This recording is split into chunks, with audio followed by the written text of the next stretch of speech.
Chào các bạn. Trong video trước thì mình đã giới thiệu về MacBook A1181. Thì do mình chỉ tập trung nói về những thông số kỹ thuật nguyên bản, cho nên là mình chưa có đề cập đến những cái bản nâng cấp của bên thứ ba trong video.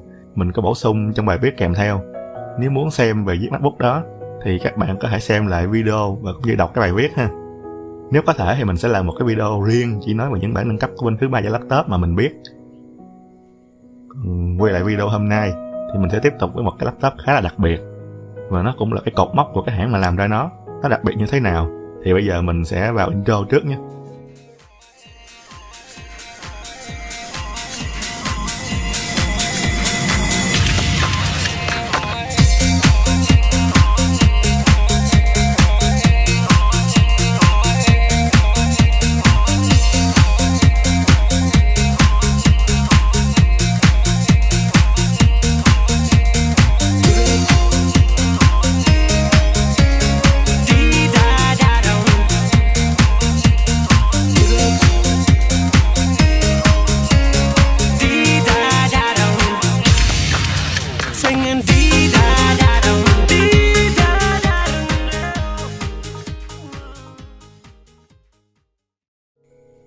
Rồi, thì ngày nay thì các bạn sẽ rất quen thuộc với hai dòng laptop hiệu năng cao của Acer là Acer Nitro và Acer Predator, và một cái dòng hiệu năng cao nữa cũng khá phổ biến mà Acer cố tình nhét cái chữ gaming vào để marketing là Acer A715.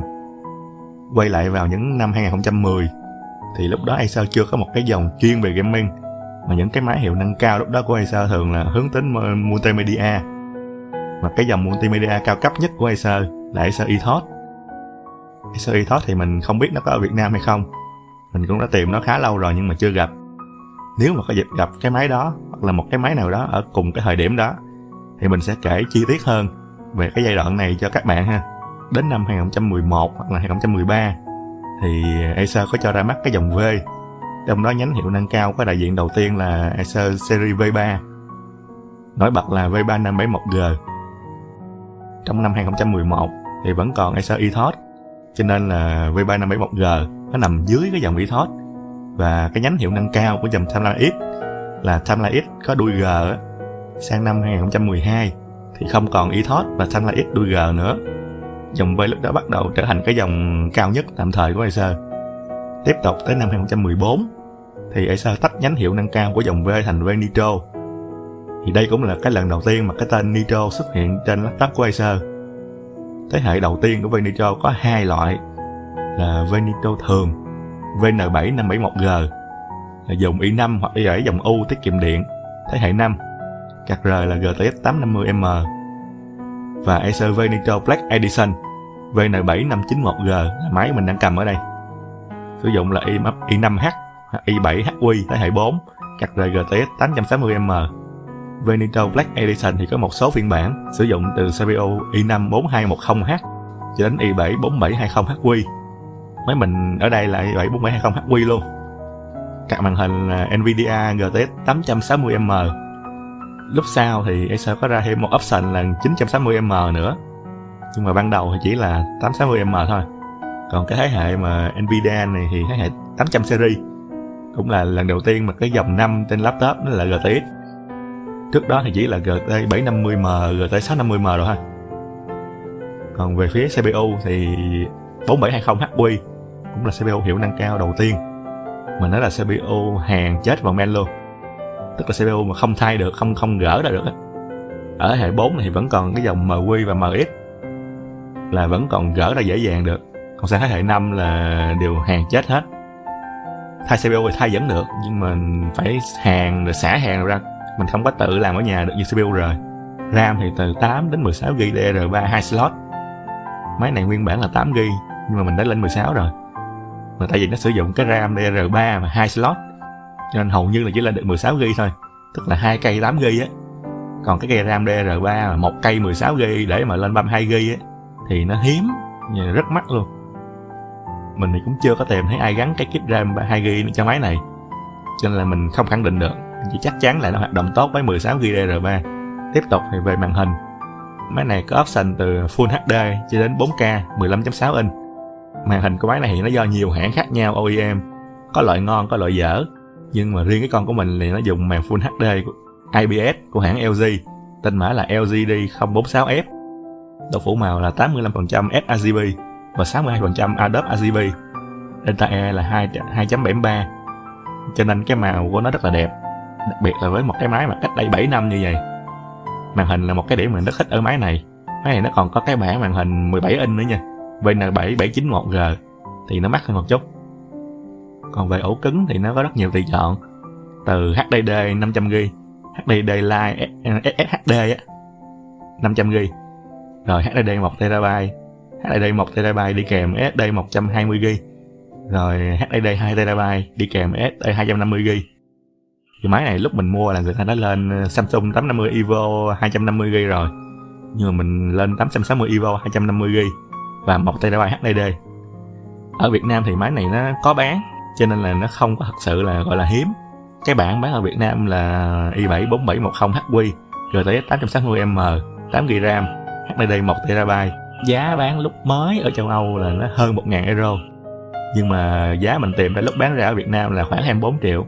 Rồi nãy giờ thì mình nói về cấu hình nhiều nhiều rồi ha, thì bây giờ trước khi quay trở lại với thiết kế và trải nghiệm thì mình sẽ test những thứ mà cái máy này sinh ra được để làm.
đây bây giờ mình sẽ đi vào phần thiết kế nha. Thì máy có độ dày là 2.4 cm, trọng lượng từ 2.2 đến 2.4 kg. Nhưng mà mình cảm giác nó nặng, khó cầm hơn là con MacBook. Máy này thì vỏ mặt A là bằng kim loại, còn các mặt còn lại là bằng nhựa. Mặt A thì mình sơn cái logo màu đỏ rồi, chứ nguyên bản là nó màu xám bạc. Phía trên là cái viền bản lề có chữ Aspire Venito. Đây là một cái điểm nhấn mình rất thích ha. Cạnh phía trước thì chỉ có khe thẻ SD và micro thu âm. Cạnh bên phải đầu tiên là lỗ sạc. Cái máy này thì nó xài cái sạc đầu lớn hơn Acer bình thường nha. Acer đa số bình thường là nó xài cái sạc đầu 5.5 x 1.7. Máy này là đầu 5.5 x 2.5. Kể cả một số cái máy Nitro đời sau thì nó cũng là 5.5 x 1.7 luôn. Thì kế tiếp là cái đèn nguồn, đèn báo sạc pin, cổng LAN, HDMI, 3 cổng USB 3.0 và cái lỗ cắm tai nghe 3.5. Ở bên trái thì chỉ có khóa Kensington ở phía trên thôi, không có gì nhiều hết. Còn cạnh bản lề thì có các lỗ hấp nhiệt thôi. Cạnh này thì nó làm khá đẹp, mình thích cái cạnh này, nó làm cái điểm nhấn rất hay. Mặt dưới thì chỉ có lỗ gắn ốc, các khe hút nhiệt. Cái điểm yếu lớn của cái máy này là nó không có cái nắp để tháo ra, cái nắp nhỏ để tháo ra để thay RAM hay ổ cứng hay là để vệ sinh đồ này kia. Thì muốn tiếp cận bên trong thì phải là tháo toàn bộ ốc mặt đáy, gỡ mặt bàn phím, rồi lật ngược cái mainboard lại, rất là cực. Rồi bây giờ sẽ mở màn hình ra ha.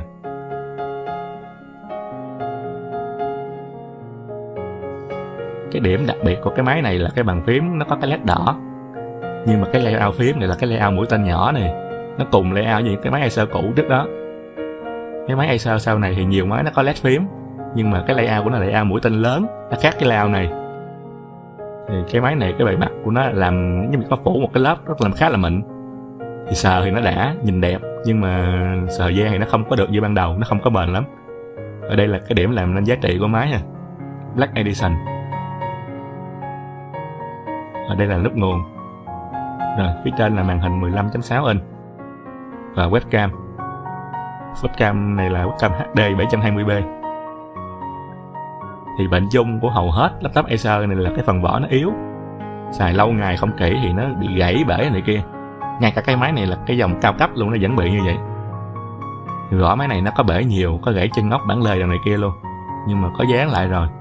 Thì cái chủ trước của cái máy này xài cũng không có kỹ lắm, cho nên là nó không có đẹp, máy không còn đẹp nữa. Chủ yếu là vấn đề đó thôi.